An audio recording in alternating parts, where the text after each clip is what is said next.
Saya akan bacakan ayat ini. Saudara-saudara, memang kamu telah dipanggil untuk merdeka.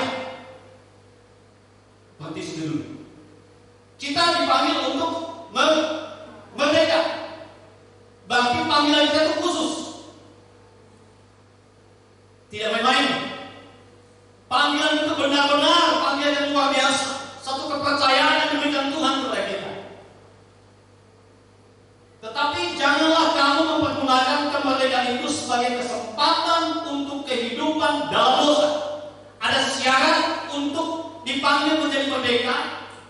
Hal apa yang harus kita hindari? Hal apa yang harus kita kerjakan? Ternyata panggilan yang mulia itu yang diberikan oleh Tuhan Yesus itu perlu dijaga dengan benar-benar. Kenapa saya katakan demikian? Karena kemerdekaan yang diberikan oleh Kristus kepada saudara dan saya berbeda dengan kemerdekaan yang dilakukan oleh para pahlawan kita kira-kira 75 tahun yang lalu. Benar ya, 75 tahun ya? Saya belum lahir. Beda. Saya lanjutkan lagi. Melainkan layanilah seorang akan yang lain oleh kasih. Ada 3. Kalau boleh sekarang 3 kelompok atau 3 bagian, 3 fase. Dipanggil merdeka, apa yang harus dikerjakan dan apa yang harus dikerjakan. Jadi syarat untuk menjadi seorang merdeka itu tidak segampang kita memikirkan atau segampang membalikkan telapak tangan. Dalam kamus bahasa Indonesia, kata merdeka itu tidak dipermudah atau diperhambat. Merdeka itu bebas dari perhambaan, tidak terpengaruh oleh siapapun dan oleh apapun, tidak terkena atau lepas dari tuntutan. Itu merdeka. Wow, saya mau katakan bahwa hari-hari ini, apalagi generasi milenial, paling suka namanya bebas, betul? Halo, ini generasi milenial atau generasi apa nih? Mau dikekang atau bebas? Jujur aja dah. Yang mau dikekang angkat tangan. 7, 8, 18 tidak ada. Maunya bebas. Itu arti kemerdekaan menurut kamus bahasa Indonesia yang saya dapatkan. Bebas, lepas. Lagu siapa itu? Siapa nyanyinya? Ingin meluapkan sesuatu, ekspresi hidupnya di dalam dunia ini, sebagaimana orang ini di luar sana bebas melakukan apapun. Apakah itu tugas kita sebagai orang yang dipanggil?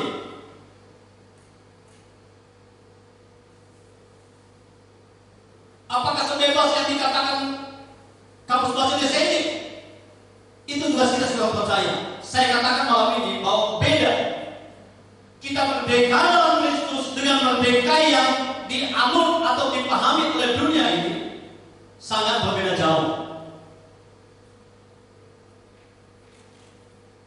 Karena saudara dan saya dipanggil, saudara sebagai anak muda, pemuda remaja, dipanggil menjadi orang yang percaya. Itu panggilan sangat khusus, panggilan yang mulia. Ada tugas yang kembali, ada sesuatu yang harus kita kerjakan. Tentunya tujuannya adalah untuk menyenangkan hati Tuhan. Dalam Galatia pasal 5 ayat 1 dikatakan di sana supaya kita sungguh merdeka. Kristus telah memerdekakan kita.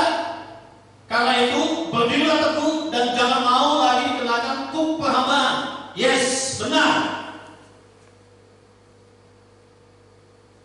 Kita merdeka, tidak lagi dikenakan kuk perhambaan.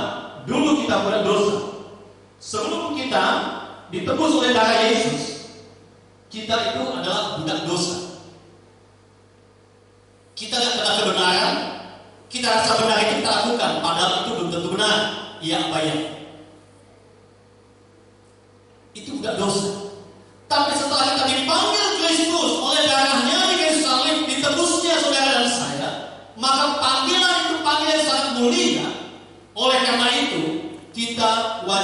menjaga atau melakukan sesuatu yang Tuhan Yesus inginkan.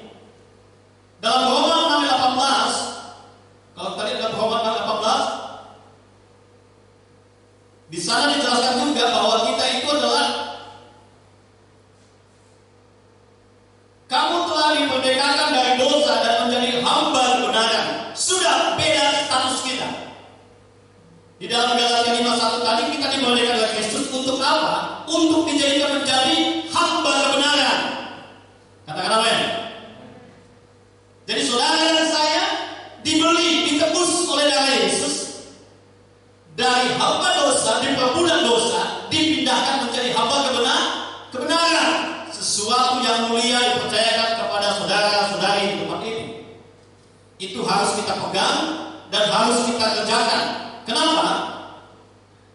Karena kalau kita tidak kerjakan, kita sama dengan berdosa di hadapan Tuhan. 1 Petrus pasal 2 ayat 16. Boleh bantu saya membacakan? 1 Petrus 2 ayat 16.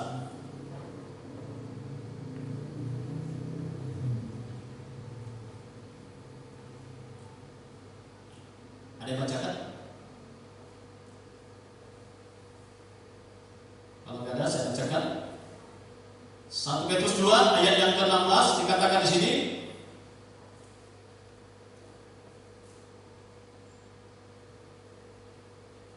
Hiduplah sebagai orang merdeka dan bukan seperti mereka yang menyalahgunakan kemerdekaan itu untuk menyelubungi kejahatan mereka, tetapi hiduplah sebagai hamba Allah. Tadi kita menjadi apa? Dari budak dosa, dari hamba dosa, pindah menjadi hamba kebenaran. Apakah berhenti sebagai hamba kebenaran saja? Oh tidak. Harus ada yang kita kerjakan. Dalam Petrus tadi katakan apa? Harus dikerjakan apa di sana? Hiduplah sebagai orang merdeka dan bukan seperti mereka yang menyalahgunakan kemerdekaan.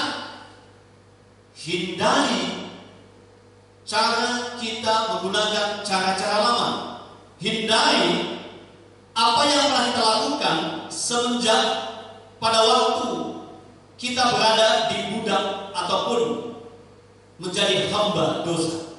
Tapi yang dikerjakan apa dikatakan di sana adalah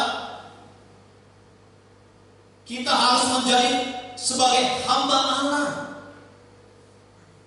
Tadi menjadi hamba kebenaran, menjadi pelaku firman, menjadi pelaku kebenaran, menjadi pelaku apa yang diinginkan hati Tuhan, apa yang disukai Tuhan. Dalam ketiga ayat ini atau ketiga kitab tadi kita buka tadi, itu mengandung dua pengertian. Terkandung dua pengertian bahwa merdeka secara, ada satu pertama adalah merdeka secara de jure, yaitu secara hukum.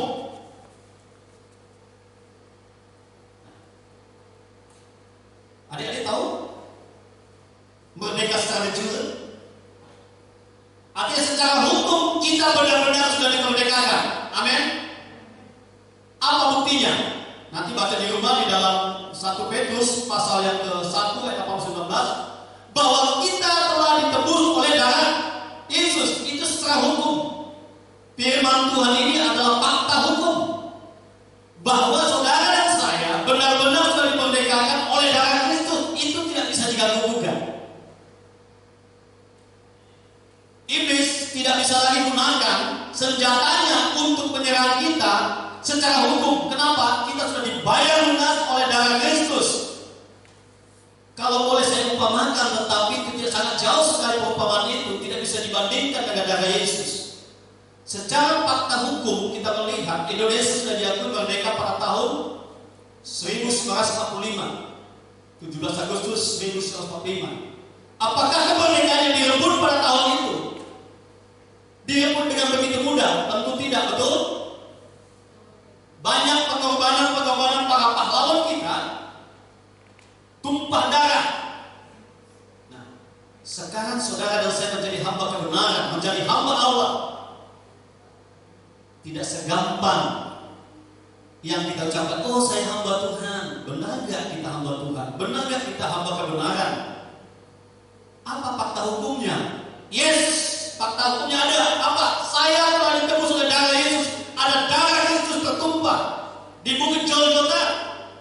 Itu yang membayar saya, itu yang melunasi hutang dosa saya, dan saya menjadi hamba kebenaran. Itu fakta hukumnya.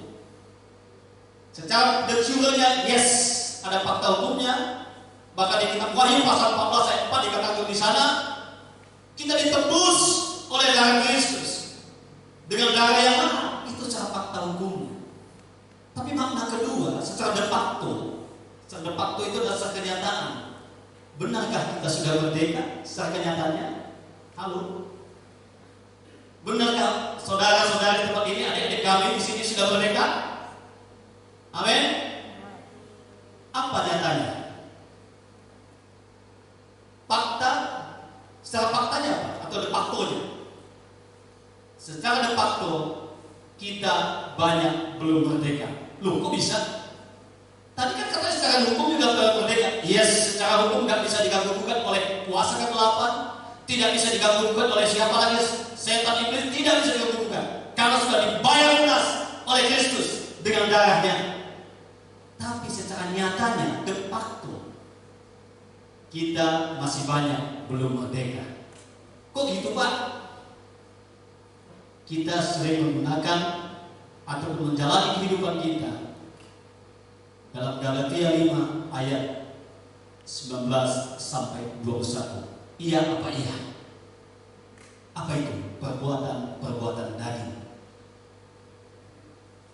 Itulah tadi kata tadi dalam Galatia tadi, Galatia pasal 13, untuk tadi merdekakan, dipanggil untuk merdeka.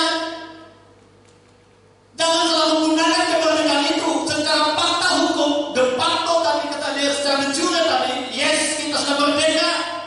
Oleh darah Yesus kita merdeka. Tapi ada tugas yang berat yang harus saudara kerjakan dengan saya. Secara de factonya itulah tugas berat. Secara kenyataan hidup, kenyataan sehari-hari sebagai anak Tuhan, tugas yang diberikan kepada kita, yang dipercayakan sebagai anak orang percaya, yang dipercayakan sebagai hamba kebenaran, ada tugas yang harus kita kerjakan dan kita hindari. Galatia pasal 5 ayat 19-21 itu adalah buah-buah daripada perbuatan daging. Itu harus dihindarkan. Saya katakan tadi bahwa secara hukum, fakta hukum kita benar-benar sudah merdeka. Tapi hari-hari ini kita banyak belum merdeka secara kenyataannya. Kita ingin bebas seperti orang luar sana. Kita ingin bebas melakukan apa yang kita mau. Kita lupa kita dipanggil sebagai hamba kebenaran. Kita lupa kita dipanggil sebagai hamba Allah. Kita lupa dipanggil bahwa kita adalah harus melakukan kebenaran itu. Karena hamba kebenaran artinya melakukan kebenaran setiap hari dalam kehidupan kita. Bukan hanya sekedar, oh saya sudah hamba Tuhan, saya sudah anak Tuhan, saya terdapat di gereja, saya beribadah, saya melayani, saya pemain tamborin, saya bersinggah setiap minggu, saya doa, tidak putus-putus. Apakah itu sudah menyatakan kita itu merdeka? Tapi kenapa kita sering melakukan perbuatan daging? Secara fakta hukumnya saya katakan tadi, kita benar-benar merdeka. Tetapi secara kenyataannya, perjuangan kita sangat berat. Jadi sebagai orang yang merdeka, apa yang harus kita hindari? Slide berikutnya. Kemerdekaan itu tidak boleh kita salah gunakan.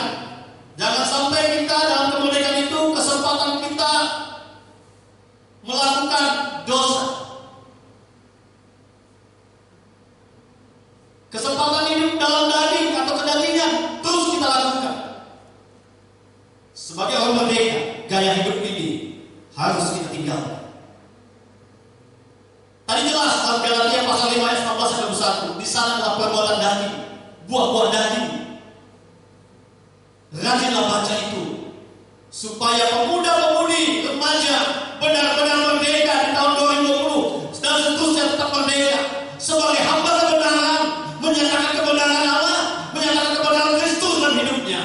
Tidak perlu kita berkata-kata kepada teman kita, kepada saudara kita, kepada orang tua kita, tapi ada fakta nyatanya dilihat kehidupan kita berbeda seperti yang sudah-sudah. Saya setiap hari berdoa begini, Tuhan, hari ini Tuhan lebih baik dari hari yang kemarin. Doa saya selalu seperti itu. Bapa, kami rindu hari ini lebih baik dari hari yang kemarin. Artinya setiap hari kita ada perubahan. Sebagai hamba kebenaran menunjukkan sesuatu yang berubah dalam hidup kita. Bukan hanya baju kita berubah. Nah, saya tadi Pak bocoran anak saya, Pak, sukanya warna merah Pak. Oh ya gitu, ya udah. Saya lihat lemari ada warna merah. Tapi kalau nggak ada kan, ya saya apa aja saya pakai aja gitu ya. Jangan hanya pakaian luar kita berubah, tetapi dalam kehidupan sebagai hamba kebenaran tidak ada perubahan. Masih kita melakukan namanya itu apa? Galatia 5 ayat yang 19 sampai 21. Itu terus kita lakukan. Itu harus kita hindari. Adik-adik kami semua, pemuda-pemudi di tempat ini. Apalagi kan sana, hindari apa dipakai menurut memuaskan hawa nafsu. Hati-hati para pemuda-pemudi. Saat ini adalah zaman teknologi sangat canggih. Handphone sangat luar biasa. Konten-konten yang begitu tidak perlu. Sudah tahu, sebagai hamba kebenaran, konten-konten yang tidak perlu tidak usah dilihat. Karena tantangan sebagai hamba kebenaran itu tidak semudah yang kita pikirkan. Tadi jelas saya katakan secara the judul, secara hukum, secara tersurat di firman Tuhan, yes, kita ditebus oleh darah Yesus. Tidak ada bisa menggugat. Tapi secara de facto, secara kenyataan, ini masih terjadi. Lalu dikatakan di sana bahwa jangan melakukan apa? Memberi tempat bagi keduniawian. Memberi tempat aja tidak boleh. Gaya hidup orang merdeka. Memberi tempat untuk keduniawian tidak boleh. Pak, bagaimana Pak? Kan kita tinggal di dunia. Yes. Situlah bedanya. Bagaimana seorang hamba kebenaran berada di tengah-tengah dunia memancarkan kebenaran Kristus. Apa yang harus dilakukan? Kalau kita sudah diangkat atau dipilih Tuhan menjadi orang benar, menjadi hamba kebenaran, yang dilakukan apa? Layanilah Tuhan dengan kasih. Layanilah Tuhan dengan kasih. Ini harus dilakukan. Saudara dan saya dipanggil untuk merdeka. Jangan salah menggunakan kemerdekaan itu berbuat dosa, tapi lakukanlah pelayananmu. Layanilah dengan kasih satu sama lain. Pertama, layani Tuhan. Pak, saya kan setiap hari Pak berdoa. Pak, saya setiap hari Pak, setiap minggu, setiap dalam seminggu itu saya melayani. Pekerjaan Tuhan sekian banyak. Bukan itu ukurannya. Coba pemuda-pemudi tempat ini bangun hubungan pribadi dengan Tuhan. Setiap hari. Kalau kita bisa mengatakan NKRI harga, bisa gak Kristus harga mati? Kenapa kita bisa menslogankan NKRI harga mati, tapi saya gak pernah mendengarkan slogan kita Yesus harga mati? Kita kadang-kadang takut mengucapkan itu.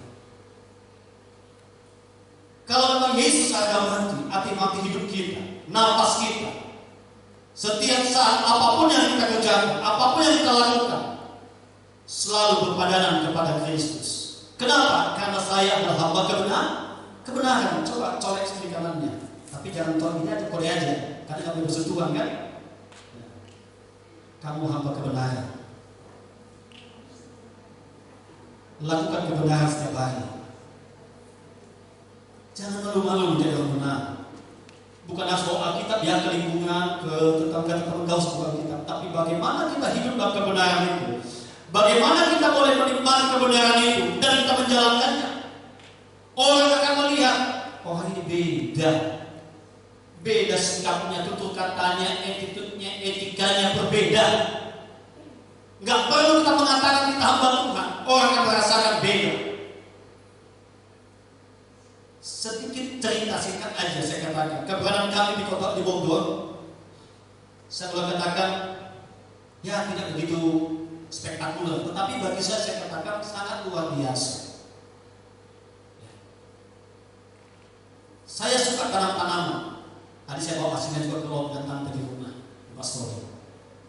Tanaman apa itu? Cabai. Lingkungan situ kecil dan tanah lahannya saya kerjakan dan saya lakukan.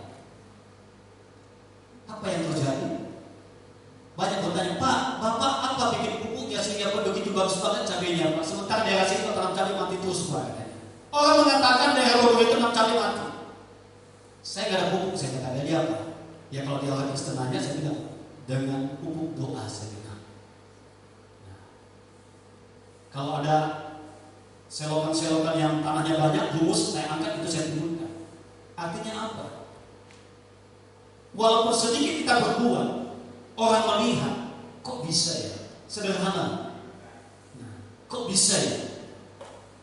Gak perlu kita mengatakan bahwa saya hamba Tuhan, saya hamba kebenaran, gak perlu. Tapi orang melihat perbuatan kita, tingkah laku kita, itu kan menggambarkan orang merasakan beda daripada yang lain.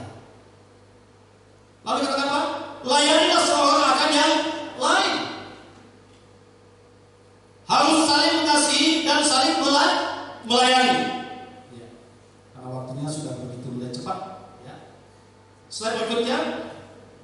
Ada 4 sikap gaya hidup yang harus dilakukan orang yang merdeka. 1 Petrus pasal 2 ayat 11-17, nanti baca saja di rumah, catat saja. Pertama, sikap terhadap diri sendiri. Apa yang saya lakukan? Menjauhkan diri dari keinginan daging. Ini sikap kita sebagai orang merdeka. Itu di ayat yang ke-11, nanti baca dalam 1 Petrus pasal yang kedua ayat 11-17. Bahwa kita sebagai orang-orang merdeka menjauhkan diri daripada perbuatan daging atau keinginan daging. Yang kedua, sikap terhadap lingkungan ataupun orang yang tidak seiman dengan kita. Kita harus memiliki cara hidup yang baik. Saya kasih 1 contoh saja. Bisa ada 2 contoh. Yang terkenal adalah keberadaan hamba Tuhan Daniel. Bagaimana dia berada di kekuasaan Nebukadnezar. Dia bersama teman-temannya dan CS lah saya katakan, Sadar Meshach Abednego, berada di bangsa yang tidak mengenal Tuhan. Tapi dia boleh berada di lingkungan itu dengan luar biasa. Dia selalu memuliakan nama Tuhan. Lama-kelamaan Daniel CS semuanya mendapat kedudukan yang luar biasa di dalam pemerintahan yang tidak kenal Tuhan. Itu contoh yang nyata dalam kita. Nah, di situ ada saya catat juga contohnya adalah hamba Tuhan yang dari Aceh, Aliudin. Kemarin saya dapat bocoran dari Ibu Laurel. Dia mengatakan, Pak, itu pernah Pak khotbah di gereja kita di Jakarta, di Tuhan. Hamba Tuhan Aliudin ini dari Aceh. Kenapa dia bertobat? Karena kelakuan seorang bapak ataupun pemuda orang tua yang setiap hari sikapnya itu baik terhadap lingkungan, difitnah, dihina, dicaci maki, dimanfaat oleh Aliudin pun dia tidak membalas. Selalu dia memberitakan kabar baik kepada Aliudin ini. Lama-kelamaan Aliudin jadi hamba Tuhan. Ini perilaku sebagai orang percaya, perilaku sebagai orang benar, bahwa harus menghasilkan buah. Bagaimana dampak kita di lingkungan? Tadi sempat saya juga kami dengan Pak Gembala. Bagaimana lingkungan di sini begitu respon yang luar biasa, begitu indah dan manis. Saya sangat diberkati dengan kesaksian Pak Gembala tadi, sehingga kita boleh menempati gedung ini, kita boleh berada di tempat ini dengan nyaman. Kenapa? Praktik lingkungan daripada jemaat bahkan hamba Tuhan di tempat ini, keluarga hamba Tuhan, saya katakan patut acungi jempol. Padahal dari daerah aliran keras, tetapi apa? Bisa kita sini berdiri, bisa beribadah dengan nyaman. Itu kenapa? Karena faktor kita itu sikap baik terhadap lingkungan. Itulah sikap sebagai orang merdeka. Harus bisa melakukan namanya perbuatan baik di lingkungannya. Yang berikutnya, yang ketiga, sikap terhadap saudara seiman. Itu di ayat 17. Saling melayani, saling mengasihi. Jangan dimunculkan sifat ataupun karakter orang Amori. Bapak ngomong apa orang Amori? Ya, orang Amori itu sifatnya iri, dengki, dan benci. Nah, cemburunya gak karuan. Hati-hati orang yang percaya bahwa kebenaran, jangan sampai ada iri, dengki, dan kecemburuan terlalu tinggi dalam hidup kita. Kalau bisa dihilangkan. Ya. Selanjutnya sikap terhadap pemerintah. Itu di ayat 13 sampai 15. Dalam Titus 3 ayat 1, Matius 22 ayat 15 sampai 22, yaitu apa? Tentang bagaimana Yesus memberikan contoh membayar pajak. Sebagai hamba Tuhan atau sebagai anak Tuhan, hamba kebenaran, kita tetap tunduk kepada pemerintah. Contoh sekarang peraturan baru apa? Peraturan pemerintah yang baru apa? Apa? Coba tadi. Gunakan masker orang benar, jangan sampai kita kena denda, jangan sampai kita kena apa itu hukum sosial, disuruh nyapu di jalanan, mending disuruh nyapu, didenda 500.000, 200.000, berapa itu? Sebagai orang benar, hamba kebenaran, tunduk pada pemerintah. Jangan saya kan ada Tuhan Yesus, dalam nama Yesus COVID menghindar dari saya. Udah berapa banyak pendeta mati karena COVID? Saya banyak tahu, banyak hamba Tuhan mati karena COVID. Tuhan izinkan, bukan karena nggak pakai masker ya. Tapi artinya kita tunduk pada pemerintah. Sebagai orang benar, sebagai hamba kebenaran, tunduk pada pemerintah. Jangan kita lawan. Ya. Jangan lawan. Kenapa? Itulah ciri-ciri kita sebagai orang benar. Beberapa waktu yang lalu pemerintah menguji gereja. Kenapa? Taat dan tunduk. Katanya tidak boleh ibadah di gereja dulu, ibadah di rumah, dan kita lakukan. Itu adalah pujian. Ada semacam apresiasi dari pemerintah terhadap orang Kristen bahwa mereka taat untuk kepada aturan pemerintah, tidak beribadah di gereja beberapa waktu yang lalu. Itulah perilaku sebagai orang benar, sebagai hamba kebenaran. Jangan kita dikatakan merdeka, tapi perilaku kita di luar sana. Di gereja, di gedung gereja kita alim-alim, tapi di luar sana saya nggak tahu apa yang kita lakukan. Sebagai kesimpulan, kita telah dipanggil dalam kemerdekaan. Oleh karena itu, akibatnya adalah kita merdeka, artinya kita tidak lagi dibelenggu oleh dosa. Secara fakta hukum kita tidak belum dibelenggu dosa. Yang kedua, menjauhkan diri dari keinginan daging, cara hidup yang baik di tengah-tengah lingkungan, lakukan yang terbaik, baik kepada seiman maupun yang tidak seiman, mengasihi saudara-saudara kita, jangan kita benci. Mungkin balasannya membuat kita pada kita tidak baik, tapi lakukan yang terbaik bagi kita. Kesaksian singkat saya katakan, kami ada usaha, baru kami buka usaha. Kami dibenci orang sebelah kami karena sebelahnya ada usaha juga. Kami baru buka sebulan, handphone kami hilang pula. Sekejap dia hilang. Sampai anak saya di Joshua, handphonenya hilang, belajar nggak bisa. Dia teriak-teriak, wah handphone saya hilang, pak handphone saya hilang. Ya sudah, puji Tuhan. Berarti Tuhan izinkan ganti baru, saya bilang. Kami tahu, secara doa kami tahu siapa yang ambil, tapi kami nggak perlu balas. Biarkan aja, mungkin dia dibutuhkan untuk handphone, untuk dia beli apa sesuatu sembilan. Apa saja saya mengucap syukur saja. Pertama handphone selesai hilang. Kedua satu minggu kemudian handphone anak saya Joshua hilang. Apalagi dengan kalau sekolah kan berdaring kan pakai handphone, kalau nggak pakai handphone nggak bisa. Tapi puji Tuhan dengan mengucap syukur, ya satu-satu dibeli dulu. Ya, yang mana anak saya utama anak sekolah belikan handphone. Nggak tahu anak saya minta dia yang lebih besar lagi. Kemarin kan hanya 3 giga pak, sekarang 4 giga pak. Merek ini ya sudah. Namanya anak muda kan, masih yang harus jagung gitu kan. Tapi nggak apa-apa. Puji Tuhan. Tidak enak memang menjadi seorang hamba kebenaran. Tidak enak menjadi hamba kebenaran. Tidak enak. Selalu dipersalahkan. Benar pun belum tentu benar di mata orang. Tapi lakukan terus. Jangan pernah bosan-bosan. Memang itu tugas kita sebagai orang merdeka. Merdeka! Merdeka! Tuhan Yesus memberkati.